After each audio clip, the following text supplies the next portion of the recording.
Good afternoon सगळ्यांना आणि thank you very much तुम्ही सेशन जॉईन केलं. आजचं आपलं सेशन हे infection prevention and control practices वरती आहे. मागच्या आठवड्यात आपल्या ट्रेनिंग सेशनचं उद्घाटन झालं होतं CS सरांच्या हस्ते आणि या सिरीजमध्ये पूर्ण 7 लेक्चर्स असतील दर गुरुवारी या टायमिंग 1:15 ते 2:30 मध्ये. तर सगळे लेक्चर अटेंड करायचे आणि सगळ्या लेक्चरमध्ये आपल्याला प्रीटेस्ट देखील तसेच सेशन नंतर एक तुम्हाला पोस्ट टेस्ट पण असेल आणि त्याच्यामध्ये जे पास होतील त्यांना सगळ्यांना CS सरांच्या हस्ते सर्टिफिकेट देण्यात येईल. त्यामुळे हा कोर्स खूप महत्वाचा आहे. थर्ड वेव्हच्या दृष्टिकोनातून आपण हे सेशन्स प्लॅन केलेत आणि खूप ठराविक सेशन काळजीपूर्वकच घेतलेत. त्यामुळे तुम्हाला जी गोष्ट माहिती आहे तीच रिपीट करायचा प्रयत्न कमी असेल, पण काहीतरी नवीन द्यायचा प्रयत्न असेल. हे सेशन पार्टिसिपेटरी आहे. या सेशन मध्ये तुम्ही तुमचे अनुभव शेअर करू शकता, तुम्हाला जे चॅलेंजेस येतात त्याबद्दल सांगू शकता. तसेच तुम्हाला कुठल्या गोष्टीमध्ये ट्रेनिंगची आवश्यकता आहे ते पण तुम्ही सांगू शकता. हॅलो, येस, एक मिनिट मॅडम. वैभव जाधव घेतलं ना. तर त्याच्यामध्ये तुम्ही तुमचे केसेस पण आणू शकता, तुमच्या पेशंट बरोबर तुम्हाला आलेले अनुभव शेअर करू शकतात, काय चॅलेंजेस आलेले आहेत. ओके, तर त्या दृष्टिकोनात आपण चालू करतोय. हे सेशन आपण रेकॉर्ड करतोय जेणेकरून तुम्ही तुमच्या कलिग्स बरोबर शेअर कराल. मी हे युट्यूब वरती टाकेल, तिथे तुम्हाला भेटून जाईल. Thank you very much. आणि आपल्याबरोबर आज हे सेशन घेण्यासाठी डॉक्टर रंजना राठोड मॅडम आहेत, HFWTC नागपूर वरून. मॅडम तुमचं स्वागत. आणि आता मी तुम्हाला रिक्वेस्ट करतो की तुम्ही सेशन चालू करा. सगळ्या पार्टिसिपंटना गुड आफ्टरनून सर. तुम्हाला पण गुड आफ्टरनून. सरांनी माझा परिचय करूनच दिलेला आहे. आता आपल्याला सगळ्यांना माहिती आहे की आपण जे आजचा क्लास घेतोय ते कशावर आहे, तर इन्फेक्शन प्रिव्हेन्शन आणि कंट्रोल प्रॅक्टिसेस. म्हणजे आपण ह्या जे इन्फेक्शन होत आहे, जो संसर्ग होत आहे, त्याला कसं थांबवायचं आणि त्याला कमी ते चित्र मोठं नाही होत. सवयी लावायच्या, कुठल्या प्रॅक्टिसेस करायच्या ते आपण ह्या सेशन मध्ये बघणार आहे. आवाज येतोय मॅडम? थोडा ब्रेक होतोय आवाज, तुम्ही व्हिडिओ ऑफ करू शकता, म्हणजे नेटवर्क इश्यू नाही येणार. Okay sir. हा तेच बोलले मी. ठीक आहे सर. तर आता आपण जे हे ट्रेनिंग घेणार आहे, संसर्ग थांबवायचं आणि त्याला कमी करण्यासाठी कुठल्या कुठल्या सवयी लावायच्या, त्याच्यासाठी ह्या सेशनचे शिकण्याचे जे काही उद्देश आहेत ते काय आहेत, तर ते आपण बघणार की ह्या सेशन नंतर किंवा ह्या क्लास नंतर तुम्ही सगळ्या पार्टिसिपंटनी काय करणं अपेक्षित आहे. तर सगळ्यात आधी याच्यात आपण बघणार आहे की इन्फेक्शन कुठून होतं त्याच्याबद्दल आपण याच्यात बोलणार आहे. त्याचबरोबर संसर्ग थांबवण्यासाठी ह्या पॅन्डेमिक मध्ये काय इन्फेक्शन थांबवण्यासाठी काय महत्वाचं आहे ते आपण या सेशन मध्ये बघणार आहे. आणि त्याचबरोबर महत्वाचे काही मुद्दे आहेत इन्फेक्शन थांबवण्यासाठी, ते काय आहेत ते आपण बघणार आहे. त्याचबरोबर स्टँडर्ड प्रिकॉशन ज्याला आपण म्हणतो त्या कुठल्या आहेत, स्टँडर्ड सवयी कुठल्या, प्रिकॉशन कुठल्या थांबवण्यासाठी करायचे आहेत आपण बघणार आहे. त्याचबरोबर हात धुण्याच्या ज्या 5 पद्धती आहेत त्या कुठल्या आहेत, हायपोक्लोराइड सोल्युशन कसं बनवायचं, किती पर्सेंटचं असतं, ज्याला आपण क्लोरीन सोल्युशन म्हणतो, ते किती तास वापरायचं, कुठे कुठे कसं वापरायचं, याच्याबद्दल आपण सविस्तर याच्यात बघणार आहे. त्याचबरोबर आपण जे हे सगळे आता ह्याच्यात वस्तू वापरणार, ज्याच्यात जसं आपण PPE वापरली आहे, मास्क वापरला आहे, गॉगल्स वापरले आहे, तर ह्या सगळ्या ग्लोव्ज वापरले आहेत, ह्या सगळ्यांचं वेस्ट आपण कुठे टाकणार, कसं टाकणार, त्याचं हँडलिंग कसं करणार, हे सगळं आपण याच्यात बघणार आहे. त्याचबरोबर बायोमेडिकल वेस्टच्या नियमानुसार जैववैद्यकीय कचऱ्याची विल्हेवाट कशी लावली जाते ते सुद्धा आपण या सेशनमध्ये बघणार आहे. आता आपल्याला आपण सगळ्यात आधी बघू संक्रमणाचे स्रोत काय काय आहेत, कुठून कुठून आपल्याला इन्फेक्शन होतं आणि ते सर्वसामान्य इन्फेक्शन कोणते आहेत. सगळ्यात आधी तर काय, वातावरणात आपल्याला माहिती आहे की खूप सारे जीवाणू विषाणू असतात आणि त्याच्यामुळे आपल्याला संक्रमण होतं.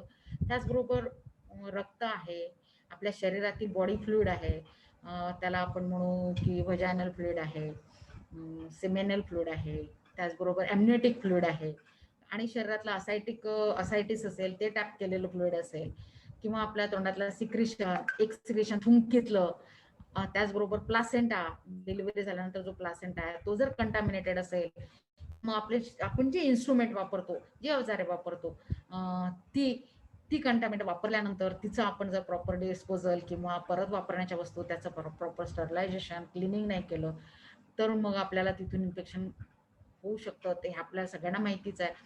त्याचबरोबर कोणाला होतं, आपण समजा आता आपण सगळी मंडळी हॉस्पिटलमध्ये काम करणारी आहे, तर हॉस्पिटलमध्ये आपण पाहतो की आपल्याकडे बरीचशी रुग्ण येतात आणि ह्या बऱ्याचशा रुग्णांमध्ये आपण एकापेक्षा जास्त रुग्ण आपण पाहत असतो आणि खूप सारे रुग्ण आपल्या अवतीभोवती असतात, त्यांच्यापासून आपल्याला होऊ शकतं. त्याचबरोबर जी मंडळी ह्या रुग्णांच्या संपर्कात येते, ह्या क्लायंटच्या संपर्कात येते, त्यांना सुद्धा संसर्ग होऊ शकतो आणि इथून आपल्याला सगळ्यांना आपली मंडळी ही इन्फेक्शन संसर्ग पसरवित असतात. त्याचबरोबर जी मंडळी आपण आरोग्य सेवा देतो ते सगळी माणसे, आपण सगळ्या सिस्टर्स, डॉक्टर्स, आपले पॅरामेडिकल, सगळे अटेंडंट जे आपण हॉस्पिटलला काम करत असतो त्या सगळ्यांना इन्फेक्शन पसरत असतं. त्याचप्रमाणे कम्युनिटीमध्ये ज्या लोकांना संसर्ग झाला आहे ती लोक सुद्धा राजरोसपणे आपल्या समाजात इन्फेक्शन पसरू शकतात. आता काय प्रिन्सिपल आहेत इन्फेक्शन थांबवण्याचे, तर ते आपण बघणार आहे की रुग्णांच्या संपर्कात आपण पाहिलं की रुग्णांच्या प्रत्यक्षात एखादा रुग्ण आहे त्याच्या संपर्कात सर्व दूषित वस्तू कुठल्या येतात, तो आपल्या हॉस्पिटलला जर असेल तर बेड आहे, तो टॉयलेट वॉशरूम यूज करत असेल तर त्याचे हँडल आहेत, दार आहे, त्याच्या बेड साईड टेबल असेल तर तो आहे, IV स्टँडला त्यांनी हात लावला असेल तर ते आहे. ह्या सगळ्या वस्तू जिथे जिथे रुग्णाचा हात लागतो, आपल्या पेशंटचा हात लागतो, हे सगळे प्रत्यक्षात दूषित होणाऱ्या वस्तू आहेत. त्याचबरोबर एव्हरी पर्सन म्हटलंय पोटेन्शियली इन्फेक्शन म्हणजे प्रत्येक व्यक्ती जो प्रत्यक्षपणे पॉझिटिव्ह आहे, म्हणजे तो प्रत्यक्षात पॉझिटिव्ह आहे, ती व्यक्ती किंवा काही ऑब्जेक्ट आहेत जे डिस्पोजेबल आहेत, ज्याला आपल्याला डिस्कार्ड करायचं आहे, टाकून द्यायचे आहे, जे बायोमेडिकल वेस्टच्या नुसार आपण एकदा वापरलं, PPE किट आहे, गॉगल्स आहे, फेस शिल्ड आहे, ग्लोव्ज आहेत, मास्क आहेत, ह्या सगळ्या वस्तू. त्याचबरोबर रियुजेबल जर आपण काही वस्तू वापरल्या असतात किंवा वापरतो की फॉर एक्झाम्पल आपण इन्स्ट्रुमेंट वापरले आहे, आपण ते तर यूज अँड थ्रोचे नसेल, सिंगल यूजचे नसेल तर नक्कीच आपण त्याला परत वापरणार आहे. मग त्याला परत वापरत असताना त्याला आपण प्रॉपर त्याचं डिसइन्फेक्टिंग, त्याला डिकंटामिनेटेड केलं की नाही, त्याला क्लीन केलं की नाही, त्याचं डिसइन्फेक्शन केलं की नाही, किंवा त्याचं स्टरलायझेशन ज्याला आपण म्हणतो ते प्रॉपर जर केलं नसेल तर ह्या वस्तूं थ्रू आपण लोकांना इन्फेक्शन देत असतो. ह्या सगळ्या जर आपण सगळ्या काळज्या घेतल्या तर नक्कीच आपण इन्फेक्शन थांबवू शकतो. आता आपण सगळ्यांना माहिती की हॉस्पिटलमध्ये असे पेशंट येतात आणि आपल्याला तेवढा वेळ नसतो, पण ह्या रुटीन प्रोसिजर आहे आणि ह्या आपल्याला आपल्या अंगवळणी पडणं फार गरजेचं आहे आणि आपल्याला त्या येणं सुद्धा अपेक्षित आहे. आता आपण पाहणार की याचं संक्रमण कसं होणार आहे, ट्रान्समिशन कसं होणार आहे, प्रसार कसा होणार आहे आपल्या ह्या आजाराचा, आणि प्रसार होण्यासाठी धोक्याची कारणे कुठली आहेत, आणि एरोजल जनरेटिंग प्रोसिजर ज्याला आपण म्हणू, थुंकी बोलत असताना थुंकी वाटे फवाऱ्यासारखं जे उडतं त्याच्या थ्रू खोकलातानी, शिंकतानी, बोलताना त्या तोंडातले जे थुंकी उडतात फवाऱ्यासारखं, आपण खोकललं तर तुम्ही पाहिलं असेल खोकलताना किंवा शिंकताना खूप सारा असा फवारा आपल्या नाका तोंडातून बाहेर पडत असतो. त्या फवाऱ्या थ्रू कसं कुठे कुठे इन्फेक्शन होतं, कुठून प्रसार होतो. सगळ्यात आधी तर इंडोट्रॅकियल इंट्युबेशन आपल्याला सगळ्यांना माहिती आहे. पेशंटला जर रेस्पिरेटरी डिफिकल्टी असेल तर आपण इंडोट्रॅकियल इंट्युबेशन करतो ट्रॅकिओस्टमी करून, तेव्हा सुद्धा आपण रुग्णाचा म्हणजे आजाराचा प्रसार करत असतो. एखाद्या वेळेस आपल्याला सक्शनिंग करायचं आहे आणि ते आपण ओपन करून उघड्यावर करतोय तेव्हा सुद्धा इन्फेक्शनचा प्रसार होऊ शकतो. एखाद्या नॉन इन्व्हेसिव्ह व्हेंटिलेटरच्या प्रोसिजर आहेत त्या, जसं आपण बायपॅकवर पेशंट ठेवला आहे त्याच्यावर सुद्धा तेव्हा सुद्धा आपण म्हणजे रुग्णाला प्रसार होण्याचा धोका असतो. ट्रॅकिओस्टमी करत असताना कार्डिओपल्मनरी तेव्हा सुद्धा धोका असतो. मॅन्युअल व्हेंटिलेशन करतो अँबू बॅगने, त्यांनी ब्रॉन्कोस्कोपी करत असताना, नेब्युलायझेशनचा वापर करत असताना, आणि आपण वेगवेगळ्या आजाराचं निदान करण्यासाठी सॅम्पलिंग घेत असतो. त्या सॅम्पलने सुद्धा ह्या आजाराचा प्रसार होऊ शकतो. आता त्याच्यात सगळ्यात महत्वाचं आहे की ड्रॉपलेट आणि कॉन्टॅक्ट. आता ड्रॉपलेट काय आहे, तर ड्रॉपलेट काय की जेव्हा तुषारबिंदू मुळे जो संसर्ग होतो त्याला आपण ड्रॉपलेट इन्फेक्शन म्हणत असतो.